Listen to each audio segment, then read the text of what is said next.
नमस्कार बच्चों, आज हम क्रिया के ऊपर चर्चा करेंगे। क्रिया, जिसे आप इंग्लिश में वर्ब कहते हैं, यह व्याकरण का पाठ 15 है। इस चित्र को ध्यान से देखिए। यह एक बड़ा मैदान है।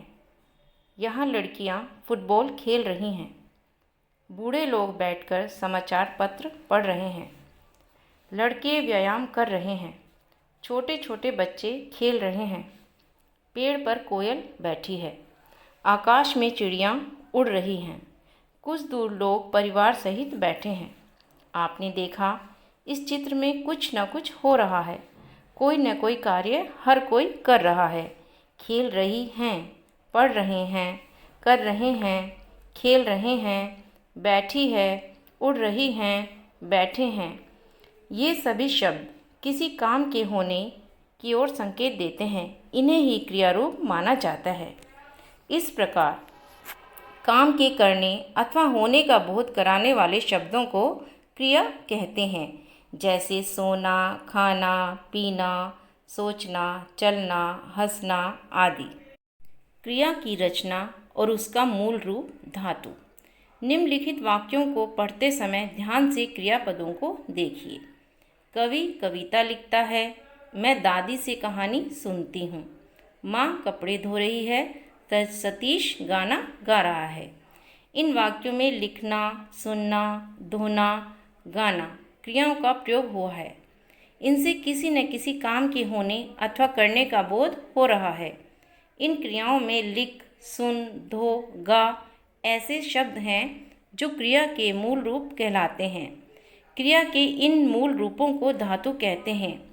प्रत्येक क्रिया का रूप किसी न किसी धातु से बनता है। क्रिया के भेद।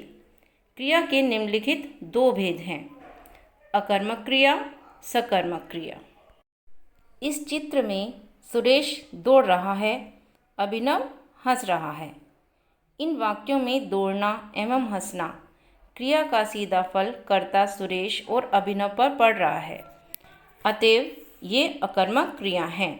इस प्रकार जिन क्रियाओं का फल सीधा कर्ता पर पड़ रहा हो वे अकर्मक क्रिया कहलाती हैं। सकर्मक क्रिया।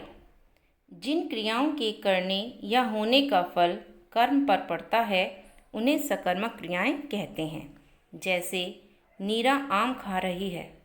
वाक्य में खाने की क्रिया का फल कर्म आम पर पड़ रहा है, अतएव खा रही है क्रिया सकर्मक है। अकर्मक और सकर्मक क्रियाओं की पहचान। सकर्मक और अकर्मक क्रियाओं की पहचान करने के लिए क्रिया के साथ क्या, किसे, किनको, किन्हें प्रश्न कीजिए। प्रश्न के उत्तर में यदि कोई संज्ञा या सर्वनाम पद आता है तो इसका अर्थ है कि वहाँ कर्म है, अतः वह क्रिया सकर्मक है। यदि प्रश्न करने पर कुछ नहीं आता तो स्पष्ट है उस वाक्य में कर्म नहीं है, अतः वह क्रिया अकर्मक है। जैसे मैं सोता हूँ। वाक्य पर प्रश्न कीजिए क्या सोता है, उत्तर कुछ नहीं आएगा, इसका अर्थ है कि सोता हूँ एक अकर्मक क्रिया है।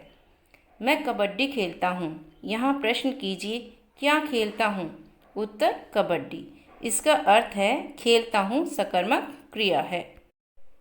जिन सकर्मक क्रियाओं में दो कर्म होते हैं उन्हें द्विक्रमक क्रियाएं कहा जाता है। जैसे शिक्षक बच्चों को पुस्तक पढ़ा रहा है। वाक्य में बच्चों को और पुस्तक ये दो कर्म हैं।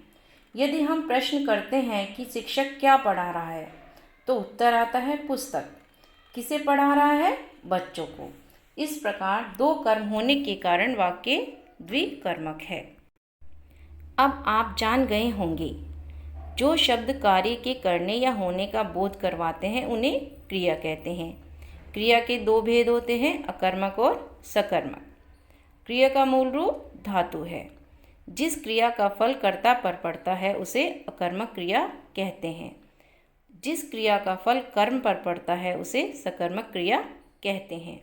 जिस क्रिया के दो कर्म होते हैं उसे द्विकर्मक क्रिया कहते हैं।